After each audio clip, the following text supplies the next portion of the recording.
दुनिया में जितनी भी बड़ी क्रिकेटिंग टीम्स हुई हैं उन सब में ट्रांजिशन का फेज सबसे इंपॉर्टेंट होता है, क्योंकि जो टीम ट्रांजिशन को संभाल लेती है वो टीम अपनी डिक्लाइन को भी बचा लेती है। आप श्रीलंका की बात कर लें, आप पाकिस्तान की बात कर लें, इन दोनों टीमों का जो डिक्लाइन हुआ है ना, वो डिक्लाइन कहीं ना कहीं इसीलिए हुआ है कि जब इनके बड़े प्लेयर्स गए तब इन्होंने यंगस्टर्स को सही तरीके से ग्रूम नहीं किया या पहले से इस चीज को लेकर सोचा नहीं।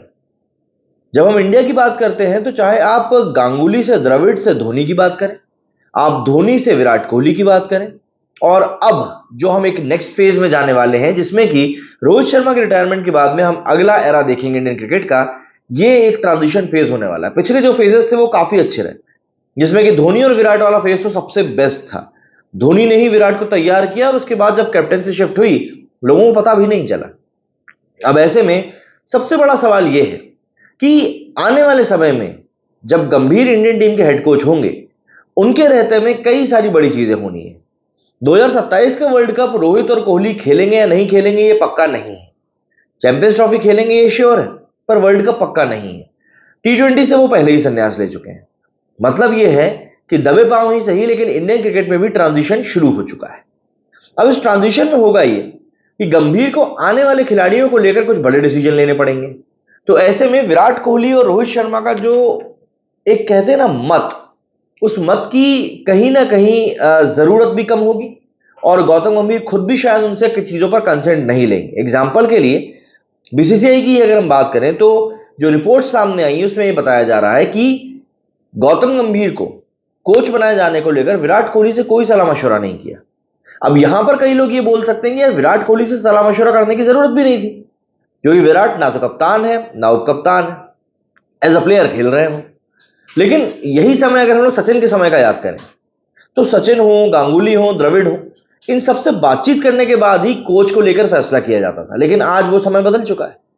अब जब विराट कोहली से गंभीर के सिलेक्शन को लेकर सवाल नहीं किया गया या बातचीत नहीं करी गई, तो ऑब्वियस सी बात है आने वाले समय में गौतम गंभीर जब इंडिया की यंग जनरेशन को लेकर कड़े फैसले लेंगे तो वो भी उसमें इस चीज का ध्यान रखेंगे कि उन्हें किसी के कंसेंट की जरूरत नहीं है। अगर उनको कोई चीज लगती है कि वो टीम के लिए सही है तो वो उसको करेंगे, एंड यही चीज होनी भी चाहिए। क्या होता है ट्रांजिशन शिफ्ट में सबसे इंपॉर्टेंट बात यह होती है कि सीनियर खिलाड़ियों को यह समझना होता है कि हमारा टाइम अब खत्म हो रहा है। एंड विराट कोहली जिस तरह के खिलाड़ी हैं, रोहित शर्मा जिस तरह के खिलाड़ी हैं, उन दोनों को अपने गेम के बारे में बखूबी पता है और इसीलिए उन्होंने T20 वर्ल्ड कप जीतते ही संन्यास का फैसला कर दिया। यह दिखाता है कि वो कितने ज्यादा मैच्योरिटी के साथ में इस ट्रांजिशन के लिए खुद भी तैयार है। जितने ज्यादा वो खुद इस चीज को एक्सेप्ट करेंगे, आने वाले लोगों के लिए उतनी ही चीज वो आसान हो जाएगी, प्लस गौतम गंभीर के लिए भी। इसी को लेकर डेल स्टेन ने भी अपना बयान दिया। डेल स्टेन ने कहा कि मुझे लगता है कि आने वाले समय में गंभीर की इस इंडियन टीम में बड़े जो खिलाड़ी हैं, चाहे वो विराट कोहली हो, रोहित शर्मा हो, इन सब की जो से है, इन सब का जो मत है, उसकी वैल्यू काफी कम हो जाएगी। गंभीर के बारे में माना जाता है कि वो एक बहुत ही हार्ड क्रिकेटर है। आज के समय में हम देखते हैं कि जो क्रिकेटर्स हैं वो आपस में काफी सारी लीग्स में हिस्सा लेते हैं, एंड लीग्स में हिस्सा लेने के कारण होता यह है कि खिलाड़ी आपस में काफी ज्यादा जेलअप हो जाते हैं, यारी दोस्ती हो जाती है। और यही कारण है कि एक समय पर जो हम मैदान पर खिलाड़ियों को लड़ते फिरते देखा करते थे वो आजकल बिल्कुल ना के बराबर हो गया है। इवन अगर हम लोग इंडिया पाकिस्तान के मैचेस की बात करें तो उसमें भी बिल्कुल बम पटाखे नहीं चलते। लेकिन अगर मैं गंभीर की बात करूं तो एक दौर था जब गंभीर सबसे आगे खड़े रहकर पाकिस्तान के खेमे में घुसा करते थे। वही एक दौर कहीं ना कहीं फिर से लौटेगा, क्योंकि गंभीर का फंडा क्लियर है। मैदान के बाहर आप मेरे दोस्त हैं और मैदान के अंदर आप मेरे दुश्मन, जिसको कि हराने के लिए मुझे खेलना है। और गंभीर का यही एटीट्यूड कहीं ना कहीं इंडियन क्रिकेट को आईसीसी की ट्रॉफीज को जीतने में मदद भी कर सकता है। और इसी एक एटीट्यूड के चलते ये डिसीजन लिया गया गंभीर को कोच बनाने का।